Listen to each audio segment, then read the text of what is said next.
Before anyone in the building understood what was happening, before alarms rang or executives stormed into emergency meetings, before reputations were saved or destroyed, there was just a man in a blue janitor's apron quietly wiping a glass wall on the 42nd floor, a single father named Daniel Reed who had learned long ago that silence was safer than being noticed, because silence never argued with you and never asked why your life didn't turn out the way you planned. And as he wiped the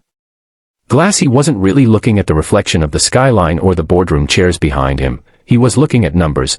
he wasn't supposed to understand, numbers scrolling faintly on a transparent financial display that executives had left active overnight, and to anyone else those figures were meaningless, just rows of projections and balances, but to Daniel they felt like a punch to the chest, because years ago, before life collapsed under hospital bills and funeral costs and a baby who needed him more than pride ever could, he had been a senior financial analyst, the kind who lived in spreadsheets and caught mistakes others missed, and even now his brain still worked the same way. Patterns lighting up without permission, red flags screaming where others saw green, and as he wiped the glass his hand slowed, his breath caught, and he realized the building he cleaned every night was about to lose $65 million because of a compounding valuation error buried so deep that only someone obsessive enough to stare at it while mopping floors would notice, and Daniel stood there for a long moment, cloth pressed to the glass, heart pounding, knowing exactly what was wrong and exactly how to fix it, but also knowing what people like him were supposed to do, keep their heads down, finish their shifts, and go home to small apartments and smaller expectations. Yet his daughter's face floated into his mind, 8 years old, asleep with her math homework on her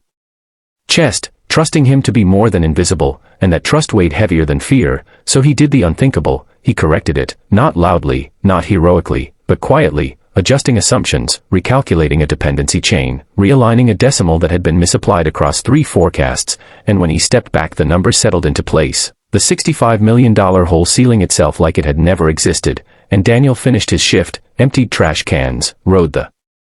elevator down with men who never looked at his face, and went home without telling anyone, believing that would be the end of it, except it wasn't, because the next morning the CEO of the company, Elena Marshall, walked into that same boardroom expecting to finalize a deal that would define her legacy, only to find something impossible. A problem that had kept her awake for weeks was gone, erased, corrected, and at first she thought it was a system error, then she thought it was sabotage, then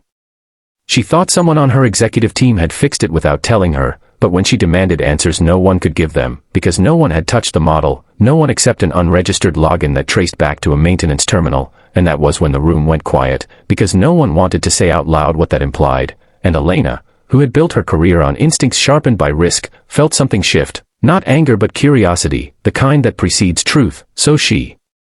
asked security to find the person who had access at that hour, and 10 minutes later the entire executive floor watched in disbelief as a janitor was escorted into the boardroom, his uniform still smelling faintly of disinfectant, his posture stiff with the expectation of blame, and Daniel stood there surrounded by suits worth more than his car, already rehearsing an apology, when Elena asked him one question that cut through the tension like a blade: "Did you fix the model?" And for a second Daniel considered lying, because lying had always been safer, but then he remembered his daughter again, and he nodded, and the room erupted, accusations, confusion, disbelief. Someone actually laughed, but Elena raised her hand and silence fell, and she asked him how, and Daniel explained, not arrogantly, not defensively, just fact by fact, mistake by mistake, tracing the error's origin back to an assumption copied from an outdated report, explaining how it multiplied across projections until it threatened to sink the deal. And as he spoke something extraordinary happened. The executives stopped interrupting, because they understood, maybe for the first time, that the man in front of them wasn't guessing, he was teaching, and when he finished Elena didn't speak right away, she just looked around the room, at people who had missed what this man had seen while cleaning their fingerprints off the glass, and then she did something no one expected. She stood up, walked to Daniel, and thanked him, not quietly, not privately, but loudly enough for the entire floor to hear, and then she told him to sit down. And when he hesitated she said words that would ripple through the building for years: "Anyone who saves this company $65 million has earned a seat at this table." And the meeting stopped, phones buzzed, whispers spread, people left their desks pretending to get coffee just to see if the rumors were true, and when Elena announced that the deal was moving forward because of a correction made by a man most of them had never noticed, the building did something it had never done before. It stopped, work paused, conversations died mid-sentence, because in that moment the hierarchy everyone believed in cracked. And over the next weeks Daniel's life changed in ways he couldn't have imagined, not because of a miracle, but because someone with power chose to see him. Elena offered him a position that matched his skill, flexible hours so he could be there